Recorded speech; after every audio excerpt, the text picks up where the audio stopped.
slave and master would swap roles in the household. This ritual eventually melded with Norse myths and became a character known as the Lord of Misrule, which is still evident today in our Western culture and typified in Christmas pantomimes, where a leading male role is played by a woman and a leading female role is played by a man. Another integral part of the Saturnalia was the Juvenalia, which was the festival of children. This somewhat sweetened the whole celebration for children, especially during times when it was believed that children's blood was best for assisting in the battle for the sun. We are now brought back to the disturbing image of Father Christmas cutting young kids' throats. When the Roman Empire turned into the Holy Roman Empire, the emperor became the Holy Roman Emperor, i.e., the Pope. They simply couldn't have all of these pagans running around cutting children's throats on December 21st, so they outlawed the whole celebration. Needless to say, the cultures all over the Middle East and Europe that believed in child sacrifice developed deep cultural rituals to make it palatable to kill children. Such rituals as the practice of walking around town with a bowl of blood, drinking a lot of alcohol, singing songs of good health before every door, and making libations of blood to the land and trees. A bowl which was known as the wassail bowl. Wassail meaning well health.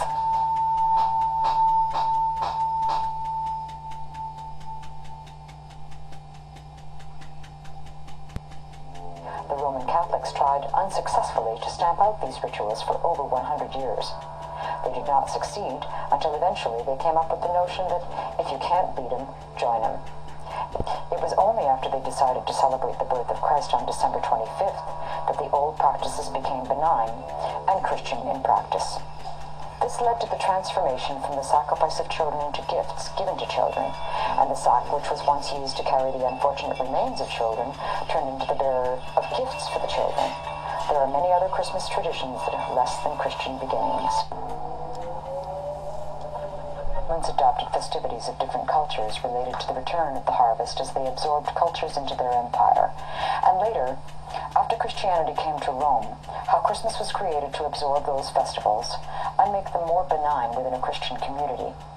We have also seen the dark and sometimes sinister roots of old Father Christmas, Father Time, caroling, wassailing, and Christmas pantomimes. Other practices also had pagan roots, such as the mummers.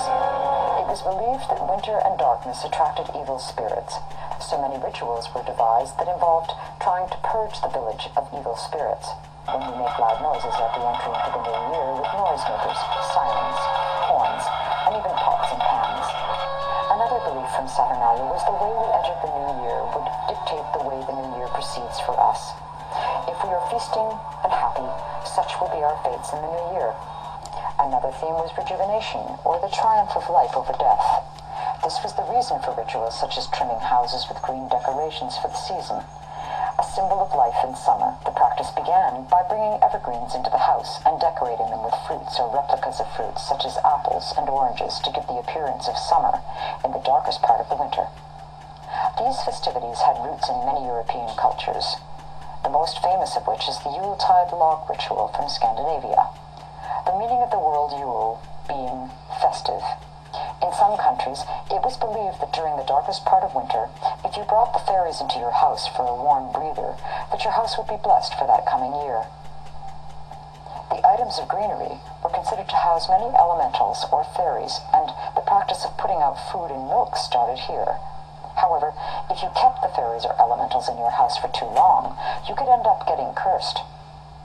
This melded with Christianity and became a reason why in some countries it is believed that to keep the decorations up longer than the 12 days of Christmas will bring bad luck. The 12 days of Christmas is in itself a compromise, a celebration of Christmas that covers the 12-day difference, which exists between the Roman Catholic Church's 25th of December and the Orthodox Church, who celebrate Christmas on January 6th. The Christians absorbed many pagan rituals by blessing them and incorporating them into Christian ceremonies. The berries and holly, for example, became a symbol of Christ's blood. In the 2nd century, the Church tried with little success to introduce Saint Nicholas, the patron saint of children, who was a kindly Turkish saint, as the replacement for Odin and all the other pagan gods related to the December pagan rituals. Dickens did much to enhance the Christmas celebrations with his wondrous ghostly tale, A Christmas Carol, in which his knowledge of both the origins of Christmas and its dark side is made clear with the ghosts of Christmas Present, who is dressed as Old Father Christmas and carries a rusty sword. "Come in," exclaimed the ghost. "Come in and know me better, man." Scrooge entered timidly. "I am the ghost of Christmas Present," said the spirit. "Look upon me." Scrooge reverently did so. It was clothed in one simple green robe, a mantle bordered with white fur, and on its head it wore no other covering than a holly wreath, set here and there with shining icicles. Its dark brown curls were long and free as its genial face, its sparkling eye, its open hand, its cheery voice, its unconstrained demeanor, and its joyful air. Girded around its middle was an antique scabbard. No sword was in it, and the ancient sheath was eaten up with rust. And under his garments are two small wraiths, named Want and Ignorance. Many of the cultures who adopted the benign St. Nicholas always included a dark side until he was transformed into the all-American Santa by Coca-Cola in the last century.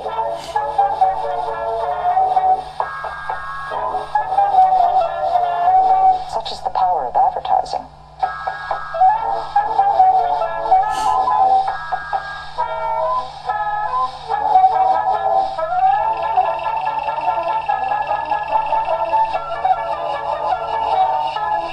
Church was unable to do in 1900 years was achieved by a soda pop in under 10 years.